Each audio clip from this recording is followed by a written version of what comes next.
Hello, friends. Operational situation on the 7th of May. We will start with the Kupisk of the Svitovsky section of the front, where active hostilities continue both in the Kislovka area, and Russian troops are trying to improve the tactical situation from the Starch area in the south. So, along Kislovka, the main focus continues along the railway, the main fighting. Naturally, from Kislovka itself, attempts are being made to strike in the north direction, although there is an open field here. But there is still somewhere to move, so to speak, relatively safe, yes, not the most open field.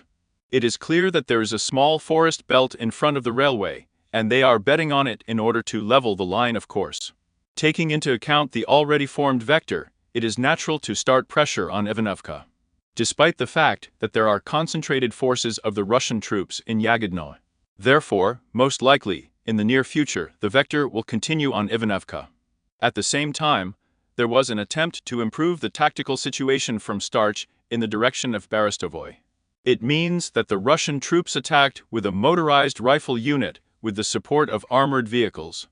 But it was possible in the 77th barricade to repel this attack in the area of the T-shaped intersection, just within the gray zone.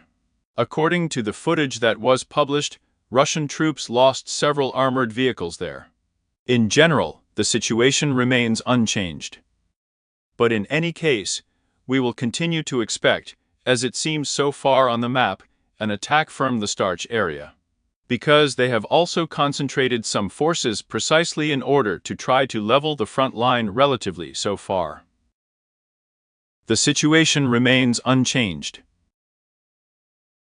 Another point is the Stelmahovka. So, we will also talk a little more here. Not only are attacks coming from the Kolomichika area, attacks are continuing from the area south of Novelsky, and at the same time west of Krivoshivka, that is, within the forest belt, with the widest possible coverage. But Russian troops are now trying to find a gap with small assault groups. We are not fixing any changes yet. As for the situation where a gray zone was formed a few days ago, we talked with you, footage from the enemy was published. It means an assault on 2 ATs, 10 stormtroopers landed, and, accordingly, in combat. The fighting continues with varying success. So far, with varying success in this area. The Russian troops are not able to take under confident control some of the positions in which they are currently located, but, unfortunately, they have not yet been able to completely dislodge the Russian troops, because they are moving forces with Kolomichika in small assault groups, that is, 2 or 3 people at a time. And accordingly, these assaults continue. Therefore, the situation remains for further clarification due to the fact that it is dynamic. In the Chassiar direction, without significant changes. Today there were also messages from our fighters from the direction of the situation. In general, as before, small assault groups. At the same time, the number of attacks, it should even be noted, it has decreased. Small assault groups are attacking as before, but the number of attacks has really decreased. It is expected that they will go from Bakhmut for an hour to Yar, although, as they say, we will look. Because there are a number of nuances now and the transfer of equipment and so on. Perhaps they are trying to confuse, but time will tell. And we turn to the Pokrovsky direction. There was a lot of news from Zakhalinov today. They arrived yesterday, after the evening broadcast, that there is some activity. Today it is reported that the assault actions in the direction of Kalinov are being carried out. Well, accordingly, we have already talked with you once with Karamika. There are 2 forest belts from Arkhangelsk that lead in the direction of Kalyunov. Russian troops will try to advance in this direction. Actually, this is the first vector. The second vector that we have now for clarification is the area between the 2 bids. What's going on here? There are no frames yet. There are reports, but they are contradictory so far, that Russian troops have managed to advance, respectively, between the 2 stakes in this area, and then the information is lost. Did they walk across the open field in a northerly direction, in the direction of the fortification? Hardly. Most likely, they will take pressure along the forest belt, where there is a small landing. But in any case, active hostilities are underway now. Moving on. Novopokrovskaya. We also said yesterday evening that Russian troops are conducting assault operations on this sector of the front. Well, actually, there is further progress on a section up to 980 meters wide, to a depth of up to 600 meters. It looks like this. So we have already said with you that they will try in the direction of the abandoned field reservoir. Well, actually this vector has already emerged. They are already on the outskirts. This is the first moment.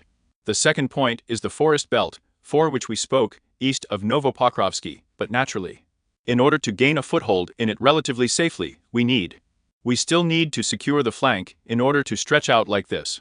So now they are going to the flank, to the T-shaped intersection, and, accordingly, the field reservoir, from which they also plan attacks in the direction of Novopokrovsky, but only along the southern forest belt.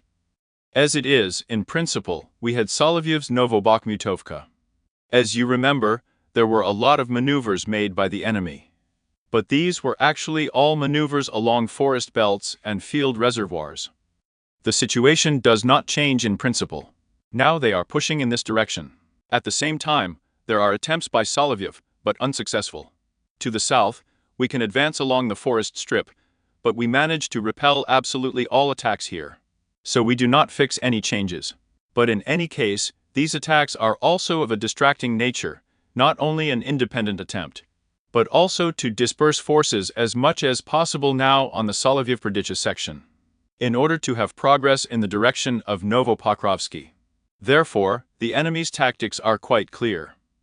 Heavy fighting continues in the center of Tylova, in the central part of Not Tylova. The situation remains dynamic in principle, but the enemy has considerable forces involved now, and at the same time. Like all areas, it is actually not a new tactic, with the widest possible coverage.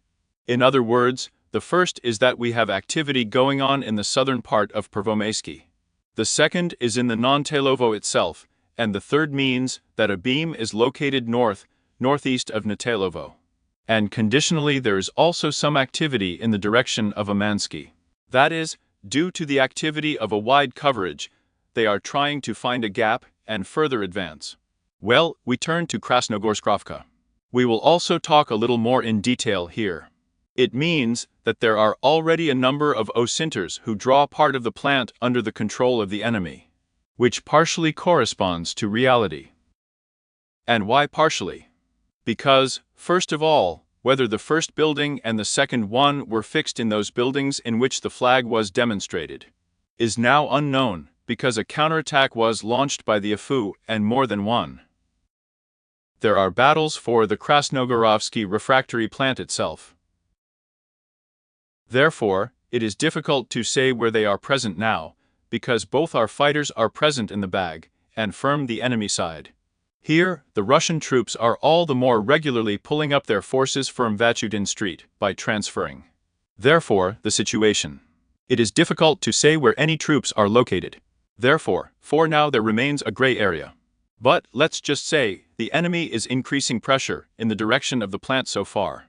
In other words, the forces, as we stated before, are not the largest involved. Here they worked very, very seriously on tactics. Right now, the transfer is just beginning, not even a transfer, but a pull-up, what we were talking about.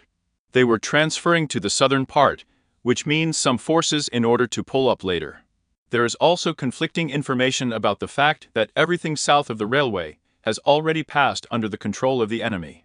That is, the remaining part of Zheleznodorozhnaya Street, the remaining part of Lermontov Street, means approximately this area. But we do not have any visual confirmation of this information. So far, there are a lot of them, and, again, it is contradictory. But I would say that the main emphasis is, of course, on the plant. Because, let's just say, there are flanking strikes now, they are distracting. They are directed to Centralnaya Street. Also, do not forget, they are pushing in the northeast of the settlement, where there is a hunting house. And in the northern part of Krasnogorskovka, in the direction of the northern part of Krasnogorovka, they are pressing. It also exists along Geologichnaya Street, that is, a very wide coverage from the enemy. Somewhere these are forces, let's say, with the support of 1 or 2 armored vehicles, if we talk about personnel, 5, 10, 15 people. Yes, somewhere it's 3-5. That is, well, they are acting with such forces now as much as possible to disperse. Therefore, there is no exact information on the plant yet, but it is being clarified. As soon as it appears, I will immediately publish it in my Telegram. If there is news for the evening, we will broadcast, but most likely there will not be an evening one today. And go on. Active assault operations are also continuing along Georgiivka. In Georgiivka itself, in its eastern part. So far, they are positional in nature.